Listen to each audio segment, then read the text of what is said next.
তো এই নির্বাচনী জনসভার সম্মানিত সভাপতি জনাব মামুন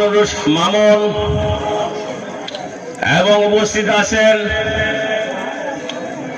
পিরোজপুর ইউনিয়ন বিএনপি সাধারণ সম্পাদক রুস্তম আলী এবং সাংগঠনিক সম্পাদক বাদশাহ আলম সহ পিরোজপুরের ইউনিয়ন বিএনপি সকল নেতৃবর্গ এবং আজকে এই জনসভার আজকের আমাদের যে প্রধান অতিথি আক্কেলপুর খেতলাল কালাই নির্বাচনী এলাকার ধানের শীষের পদপ্রার্থী জনাব আব্দুল বারী সাহেব এখনো আমাদের মাঝে উপস্থিত হয়নি। এক্ষুনি কিছুক্ষণের মধ্যেই উনি আমাদের মাঝে উপস্থিত হবেন।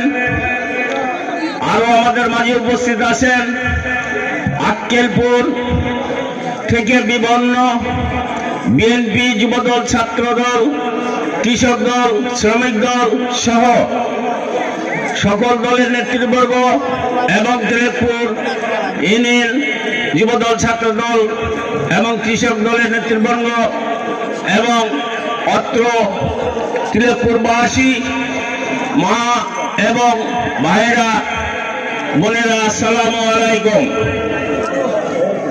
আজকে বাংলাদেশ জাতীয়তাবাদী দল বিএনপির প্রতিষ্ঠাতা শহীদ রাষ্ট্রপতি জিয়াউর রহমান যখন এই দলের ঘোষণা দেয়, যখন থেকে বাংলাদেশে সে দল গঠন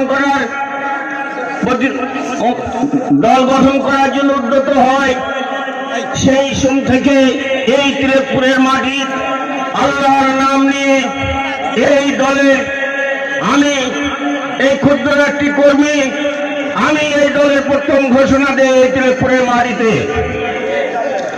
আজ তক পর্যন্ত এই দলের সাথে আমি সম্পৃক্ত আছি। আমি একটা দলের ক্ষুদ্র কর্মী, কিন্তু এই দলের বিভিন্ন সময় আমরা সরকারেও ছিলাম, বিরোধিতাও ছিলাম। আমার বিশ্বাস আপনারা জানেন, আপনারাই সাক্ষী যে আমার দ্বারা ক্ষমতার কোন অপব্যবহার বা মানুষের কোন কাজের অবহেলা আমি কোনোদিনই করিনি। তাই আমার সৌভাগ্য শহীদ রাষ্ট্রপতি